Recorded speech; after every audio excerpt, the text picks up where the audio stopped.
What's going on, everybody? It's JT and welcome back to another episode of South Stand Signings. This is, of course, go through everything happening in and around the world of Leeds United.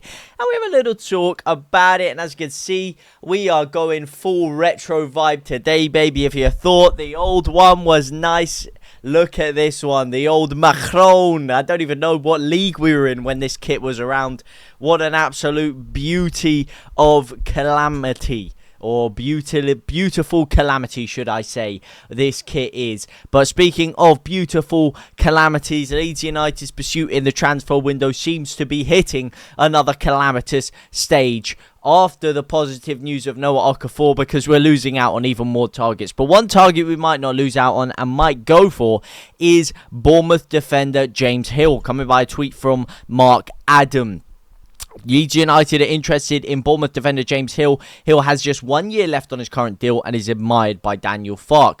The 23-year-old plays predominantly as a centre-back but can also cover at right-back. Leeds are looking to sign a full-back. Obviously, we need that Isaac Schmidt replacement like nobody's business.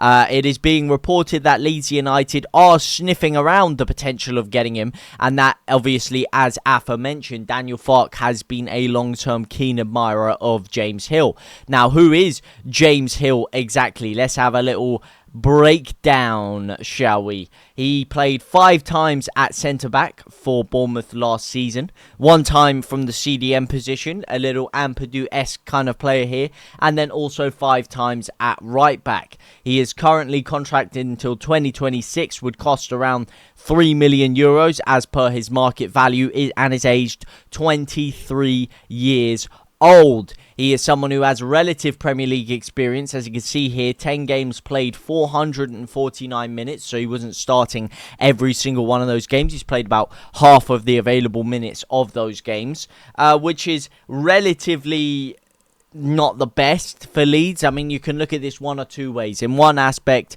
he's not going to expect regular first-team football. He's not going to mind playing second fiddle to Jayden Bogle, perhaps.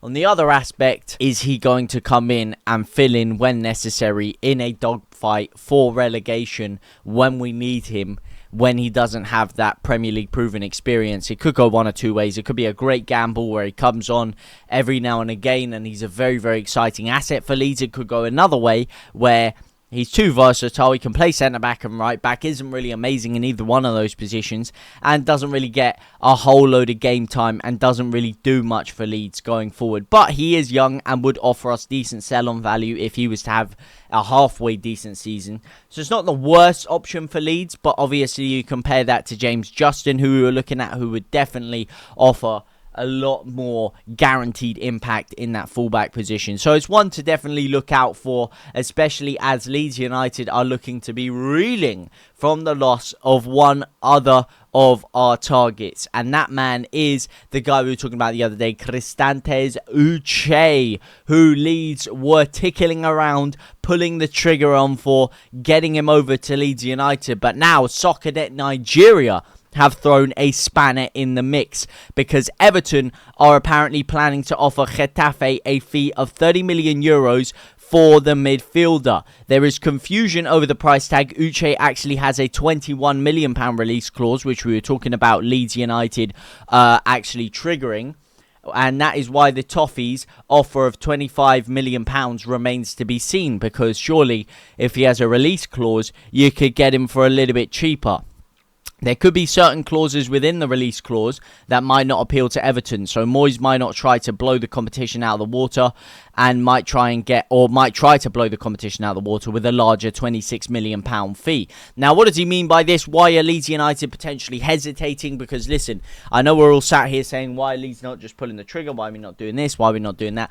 Transfer windows can be a little bit more complicated than that. There could be potential sell-on deals within that clause if you trigger the release clause. There might be potential game time deals if you trigger a release clause. There might be potential other fees you have to pay, either the agent or the player or the club, in the long term for triggering release clause. These things are very complicated. It's not as simple as, okay, put that money down, your man's there, no problems, no strings attached. Unfortunately, with these clauses, a lot of the times there are a lot of strings attached, and it is quite complicated, which is why Leeds might not be going for Uche. And the fact that Everton are bidding over his release clause potentially to manufacture this deal in a way that suits them could open your eyes to a potential reason as to why Leeds have not gone in for Uche sooner, because we have been looking at him for a hot minute. Yes, we've had other targets who have been priorities, but because of these revelations, this might be a potential reason as to why Leeds have not gone fully in for him.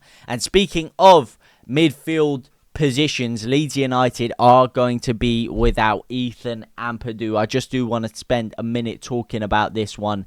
Let me know your thoughts. Ethan Ampadu, it was revealed yesterday by Daniel Farke, he is out for the foreseeable future, the next few games. Potential issue with his meniscus cartilage, which is definitely not a good one. Thankfully, it is not an anterior cruciate ligament, which could be very, very bad, because an MCL is definitely something you can recover from a lot more than an ACL. However, if you're not careful with it, an MCL injury can lead to an ACL injury, which could leave you sidelined to up to 9 months at a time, which is definitely not an injury you want. And for me, Ethan Ampadu, at the beginning of the season, wasn't even my start out centre mid. I would have definitely started Longstaff, I would have definitely started Statch, and I would have definitely started Tanaka in that midfield three if you'd asked me at the beginning of the season, and you'd be thinking not too much of a blow.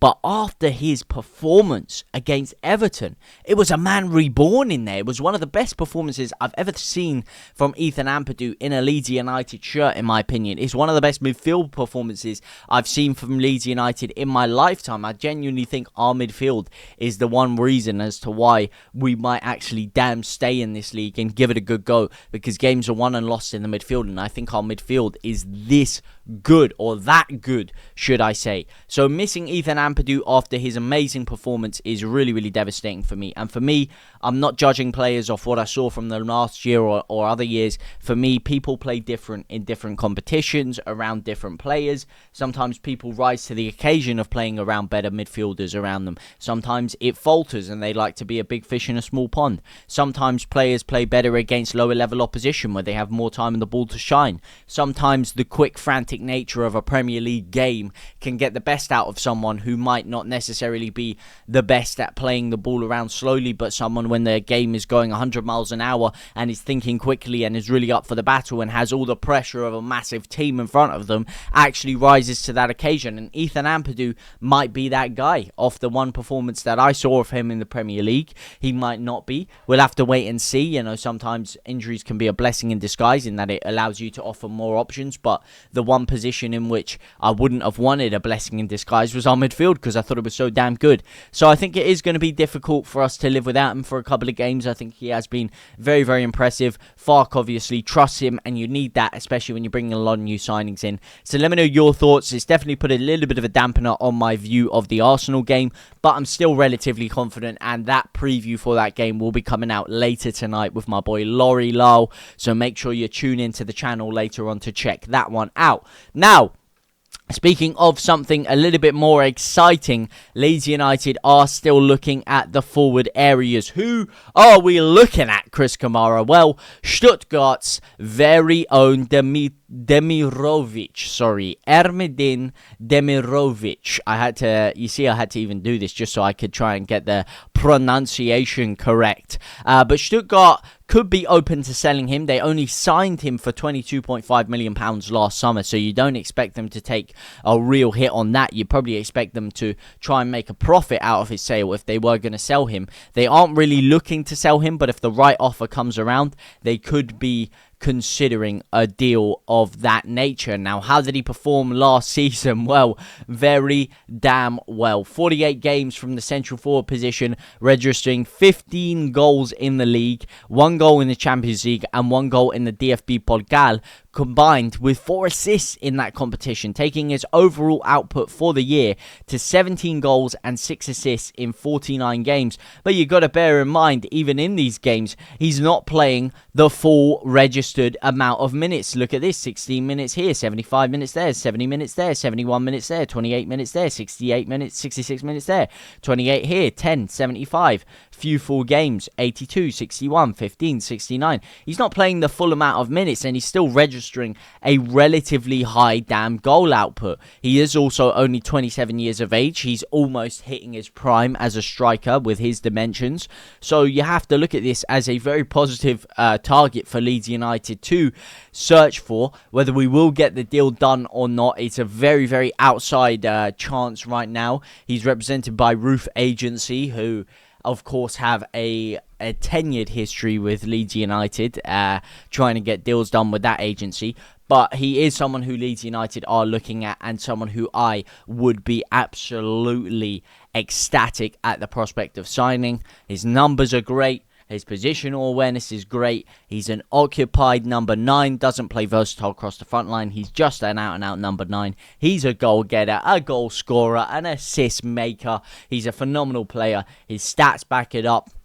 And I think it would be a great signing for Leeds United. But let me know your thoughts down below. And to sign a player like that, as we spoke about yesterday, will we need to sell some players? Now, the latest man who is being spoken about being on the chopping block is Daniel James, who Leeds United are reportedly still open to the idea of selling to raise funds. This story makes absolutely zero sense to me. We just offered him a new contract. Why would we sell him now? Fark obviously rates him. Has he been able to cut it in pre-season or his opening Premier League game? No, he hasn't been the same Dan James we saw of him in the Championship, which is obviously a running concern.